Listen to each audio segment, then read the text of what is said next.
बाहुबली मुख्तार अंसारी को आज आजीवन कारावास की सजा सुनाई गई।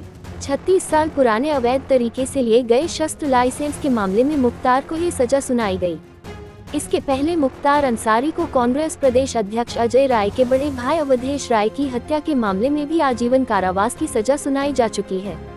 हमेशा से ही कानून को मजाक समझने वाले मुख्तार को अब कैसे कमजोर किया जा रहा है और कैसे एक के बाद एक उसकी संपत्ति और उस पर कार्रवाई उसे तोड़ रही है, जान लीजिए। क्योंकि अब तक 61 कैसे 6 मामलों में सजा और 586 करोड़ रुपए से ज्यादा की जब्त संपत्ति ने मुख्तार की हुकूमत को हिलाकर रख दिया है। गाजीपुर जिले के मोहम्मदाबाद गांव में सन 1963 में पैदा हुए मुख्तार अंसारी के तार अपराध से जुड़े हुए थे। उनके दादा डॉक्टर मुख्तार अहमद अंसारी एक जाने माने स्वतंत्रता सेनानी थे, लेकिन मुख्तार ने कभी भी उनके पदचिह्नों पर चलना नहीं सोचा। 1980 के दशक तक मुख्तार ने गाजीपुर जिले में अपना एक बड़ा साम्राज्य खड़ा कर लिया था। वह धोखाधड़ी, हिंसा, हत्या और हथियारों के अवैध व्यापार जैसी गतिविधियों में संलग्न था। उसकी खौफनाक छवि थी और लोग उससे बेहद डरते थे। मुख्तार को कभी भी किसी अपराध की सजा नहीं मिली थी। वह अदालतों, पुलिस और राजनेताओं को अपने दायरे में रखता था। विरोधियों को धमकाने और हमला करने से वह कभी भी नहीं हिचकिचाता था।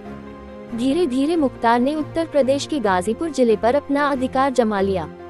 सन 2017 में जब भाजपा ने उत्तर प्रदेश में सरकार बनाई तो मुख्तार अंसारी को पहली बार खतरा महसूस हुआ। नए मुख्यमंत्री योगी आदित्यनाथ ने अपराध और भ्रष्टाचार पर कठोर कार्रवाई की बात कही थी। मुख्तार को लगने लगा कि शायद अब उसके अपराधों का हिसाब मांगा जा सकता है, लेकिन उस वक्त भी मुख्तार ने सोचा नहीं था कि इतने सालों बाद उसके अतीत के पाप उसकी गर्दन पर बराबर मंडराते रहेंगे और उसे इतनी मुश्किल में डालेंगे। ये था मुख्तार के अपराधी साम्राज्य का वर्तमान रूप, जो जल्द ही बदलने वाला था। कोर्ट ने सजा ये जो हमने भी पढ़ के सुनाया उनको सुनाया और उसके बाद कनेक्शन कट हो गया। तो कोई बहुत ज़्यादा उनको के वकील की तरफ से अब क्या कहना था? देखिए, सिन्हा त्रिपाठी जी उस वक्त नहीं थे, उनके जूनियर्स थे।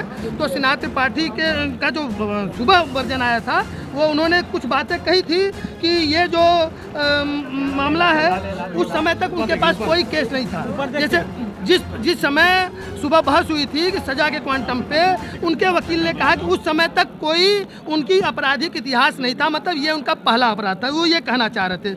और इनका इस पूरे अपराध में एक्टिव पार्टिसिपेशन नहीं था। एक्टिव पार्टिसिपेशन का मतलब ये था कि जो भी कृत्य किया गया, वो जो आर्म्स क्लर्क था, जो श्रीवास्तव जी, जो मर गए दौरान मुकदमा, जिनको भी इसमें सहमुलजिम बनाया गया था, चूँकि वो दौरान मुकदमा मर गए इसलिए उनकी प्रोसीडिंग खत्म हो गई। और वो कहे कि कन्विक्शन 303 में जाएगा, मतलब कि ये जो सज़ा यहाँ सुनाई जा रही है वो यहाँ न सुना करके वापस ट्रायल कोर्ट जो गाजीपुर है, चूँकि यहाँ पे प्रिवेंशन ऑफ ये जो भ्रष्टाचार निवारण के तहत चूँकि धाराएं थी, उसके तहत ये मुकदमा चल रहा था। चूँकि उसमें एक्विटल हो गया, लिहाजा ये बैक गाजीपुर ये मुकदमा जाना चाहिए, वो कह रहे थे। लेकिन जो राज्य के अधिवक्ता थे, जो CBCID के अधिवक्ता उदय राज शुक्ला और ADGC विनय सिंह, आलोक श्रीवास्तव, उन्होंने जो कहा मैक्सिमम सेंटेंस की मांग की थी, और मैक्सिमम सेंटेंस की मांग इस आधार पे की थी कि उनको 7 मामलों में कन्विक्शन हो गया है। और जो कन्विक्शन हुआ, जो उन्होंने इंपॉर्टेंट बात कही, वो डिफरेंट कोर्ट में और डिफरेंट जिले में, मतलब ये अंतर्राज्यीय गिरोह का अपराधी है, इसलिए इनको जो है और 20 मामले अभी और लंबित हैं। 7